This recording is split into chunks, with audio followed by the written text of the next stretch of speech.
the a-hole for refusing guardianship and questioning my dad's decision to have a kid at his age?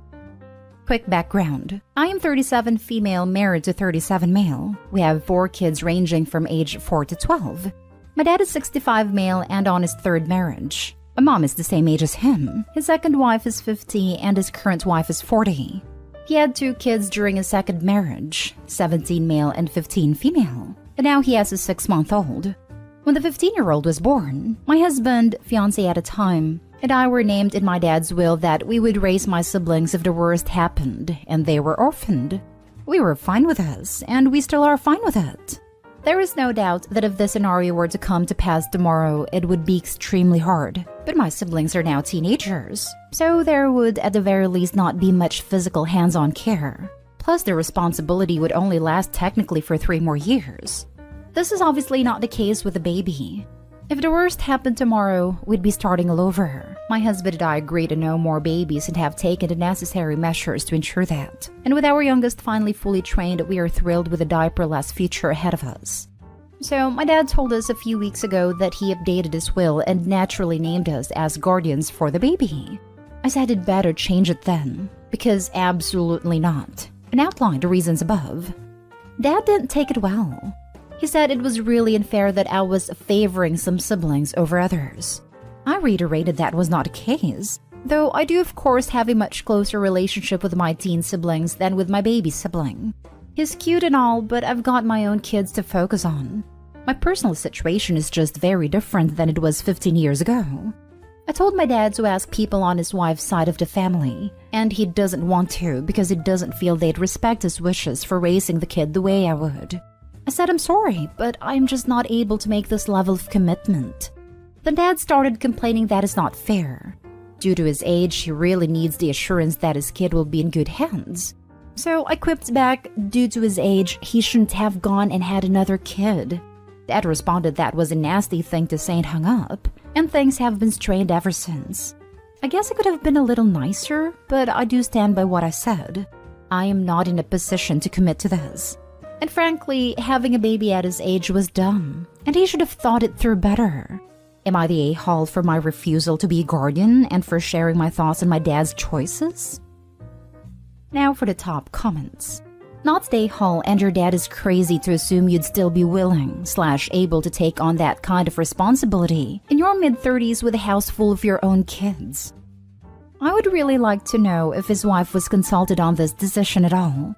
Like she's gotta know the odds or that she's outliving him, or he will leave her in 10 years for a younger model if he lives. So does she actually want her stepdaughter to raise her baby if her husband dies first and she dies later? Does she agree about how her family raises kids? I was actually wondering, given the track record, will he be on wife number 4 in about 10 years and will she be at 30 this time?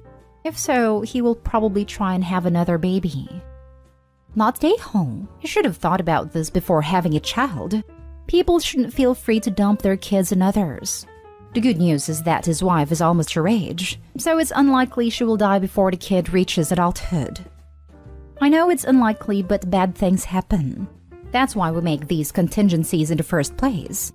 My husband and I have our own will that includes who will take our kids, if something happened to us, and obviously my dad is right to do so as well. I just don't want to be the one listed here. I'm also pretty sure that even if it is in his will that you all will care for the baby, you still don't have to. Like, he could really put whatever he wants in there, but it's not legally binding for you or anyone else he wants to name. Being named in the will simply means that he wants you to do it before anyone else, but you still have every right to say no if the worst does come to pass and the will comes into play.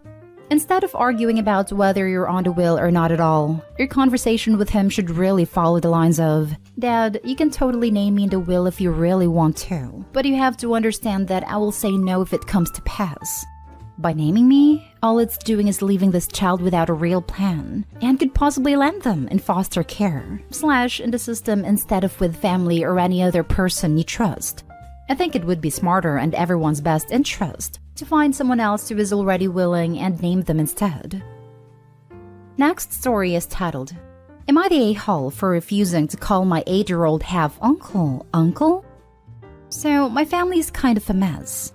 What you need to know for this is that both my dad and grandpa had kids young. So I'm 15, my dad is 37, and I think grandpa's somewhere in his late 50s.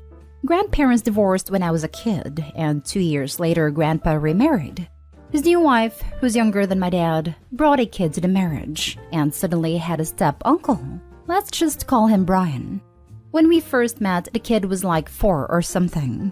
I thought it would be funny to call him Uncle Brian because of the ridiculousness of having an uncle so much younger than me. It was a joke, but he liked it, so I kept calling him that. Couple years later, and we find out he's not my step-uncle, but my half-uncle. Grandpa apparently had a second family he managed to hide even through the divorce, and tried to pass his new wife off as someone he'd met just after separating. Cue big drama, massive fighting. I didn't see Grandpa and his new wife for more than a year. He's only just starting patching things up between the rest of our family, so I only just met Brian again. And he's become a little turd. He's needy, whiny, and throws tantrums all the time. I just try to ignore him, but his mom spoils him, so I don't think he'll get better anytime soon. None of this would be a problem except when my grandpa was trying to patch things up. He moved closer to my family, and now Brian and I go to the same school. It's a K-12, and though I don't see him during the day, we sometimes run into each other after school. I've got a club, and he's in the after-school childcare thing. When we see each other, he keeps wanting me to call him Uncle Brian, and I keep telling him no. The other day, he threw one of his tantrums at school saying I have to call him Uncle Brian. He's my uncle, and that means I have to do what he says. I told him no, I didn't, and that I'm tired of him being a whiny brat. I'm older than him, and that means he has to do what I say. He didn't listen and kept saying I have to call him uncle. We ended up making a bit of a scene, and word got back to our families, and Brian's mom said if it meant so much to him that I should just call him uncle. I said I'm not doing that. Grandpa sided with her, and my dad hasn't said anything directly, but I think he wants me to do it just to keep the peace. But it's stupid. He's a kid, and calling him Uncle Brian just because he's whining that I have to do it is demeaning, especially at school. It was a joke when he was younger, one that I chose to participate in and not something that was forced on me. But this is different. Am I the a-hole if I stand my ground on this? Not the a-hole. By the way, I can't stop laughing about this kid thinking you should call him uncle. I hope you should call him bastard uncle instead. Not the a-hole. I'm so sorry, but this is hilarious. The kid is clearly on a power trip and is used to getting what he wants. That's why I think malicious compliance is the answer. Call the kid Uncle Bastard and Mom Grandma. Not the a-hole. Why is your entire family behaving like toddlers? It's up to you how you want to handle this. Personally, I would have fun with it. Really exaggerate the uncle thing. Call him King Uncle Brian I, leader of the playground and smiter of enemies. Every single time you have to address him. But that's because I'm extremely petty, LMAO. Malicious compliance. But you are within your rights and not the a-hole for standing your ground. Next story. Am I the a-hole for not covering for my ex-husband? My ex has a long history of not showing up when he has planned to see the kids. The worst was when I had driven the kids 30 minutes across town to his place to arrive at 10 a.m. and he texted at 9:58 a.m. to cancel. He saw them 4 times since Easter last year and had one overnight visit with some of the kids as I had to take one to hospital. In mediation to write our parenting plan, he told the mediator that he didn't want the 50-50 care which I had suggested and facilitated. I was even moving out of my home so he could stay there with the kids, since he has no accommodation suitable for the kids and I was paying all the daycare costs, bills, food, rent, etc. In fact, he wanted 0% care. He shows up about 50% of the time, even when he was doing regular overnight stays with them. He forgot our eldest's graduation. Last time, he told our 9-year-old he was going to see them, and 9-year-old said, "Cool story, bro," and hung up on him. Every time he has bailed on the kids, they either didn't know that he was coming, because I don't tell them until he is definitely driving to my place, or I lied and said he was sick. I don't want them to feel rejected when he doesn't show up.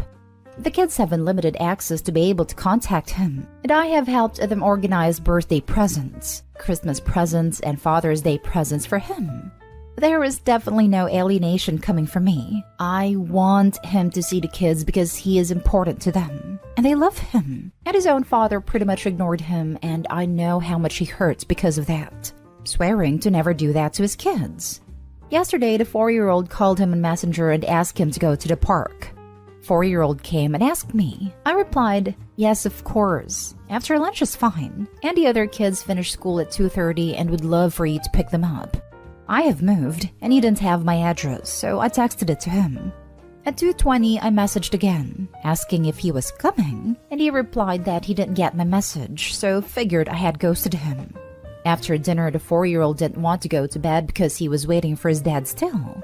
I let him call his dad and ask why he didn't show up. X was not happy that I didn't cover for him. He has asked to see the kids this weekend. I was taking them camping, but have postponed the trip so he can visit. I told all the kids that he will be coming, and they then called him, and he said that he will see them on Saturday at 10:30 a.m. If he doesn't show, he will be the one explaining why. Am I the a-hole for not continuing to cover for him? I feel that I should protect my kids, but it's been 2.5 years of this, and they will realize that I'm lying eventually, which will damage our relationship. I just wish he actually wanted to see the kids as much as they want to see him. Now for the comments. Not the a-hole. I could have written this in 2018. I was killing myself with my kids by constantly covering for their dad. And if it did show, half the time he was scary. I finally decided I am never going to be a blockage to my kids, but more importantly, I stopped being a bridge. Both kids made me put this boundary up because they both, a few months apart, attempted to end themselves over what I consider the biggest mistake of my life, losing my children's trust because of their dad. Do not call him. Do not cancel for him. Do not facilitate gifts. He did not earn them, and it kills the kids when he doesn't reciprocate. I beg of you, stop. I'm so sorry you had to go through that. Not the a-hole OP, but if you think covering for your ex is doing your kids a favor, you are dead wrong. They will eventually get over an absent father, but the continued bailing will have worse effects and create major trust issues. Not the a-hole. At this point, it's probably more damaging to your kids to try and cover for their absent father. You're doing your very best, and that's really admirable. But it may be time to let things go as they will go. There's only so much you can do. Super agree. The 4-year-old staying up waiting for dad absolutely breaks my heart. Imagine being a kid and doing all these nice things for dad's birthday and Father's Day, and he can't even take the cutie to the park for an afternoon. Makes me furious. I wonder whether OP's time, energy, and financial resources would it be better spent going on that camping trip, doing fun things, and most importantly, getting those little love bugs into therapy. Dad can do, or not do, whatever he wants. Everyone sucks here. Him for just forgetting he has kids. You for postponing a camping trip for that a-hole.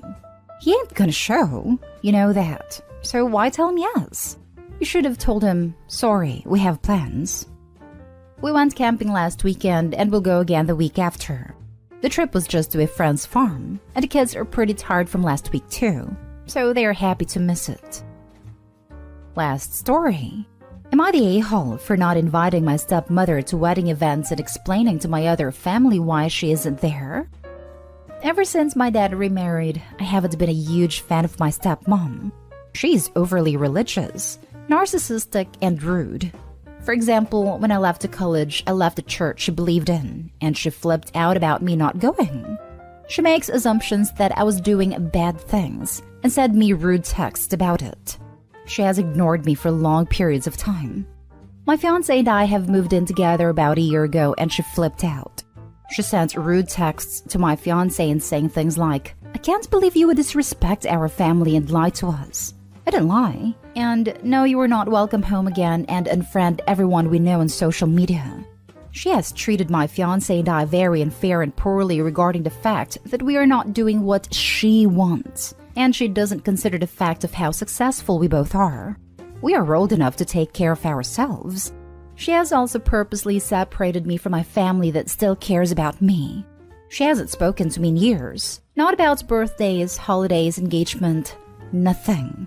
After a long talk with my dad, I agreed to invite her and my other step family to my wedding, even though I'm almost positive they all hate me. However, am I the a-hole for not including this part of my family in other events, bridal shower, etc.? Also, would I be the a-hole for informing my other caring family members why she's not invited when they ask or wonder? Not the a-hole. I wouldn't even invite her to the wedding. If she has separated you from the family, banned you from their home, and doesn't respect your relationship, then she should absolutely not be surprised to not be included in your events surrounding your wedding for a relationship she's explicitly against. And if anyone asks, you can definitely just give them the clear-cut truth of the matter. Stepmother has isolated me from the family and doesn't support our relationship. So we see no reason to include her in a celebration for something she's so against. They will ruin your wedding. If she has made awful comments for everything and anything, she will find plenty of things to say at your wedding. If she has stranded you from people you like and you never had issues with, invite them. But first have a talk with them to see if they really like you back. And I get wanting to keep a relationship with your father, but if he insisted on her being there and has never defended you or put a stop to her nonsense, he is not being a good father. I hate people using church and God to justify their awfulness.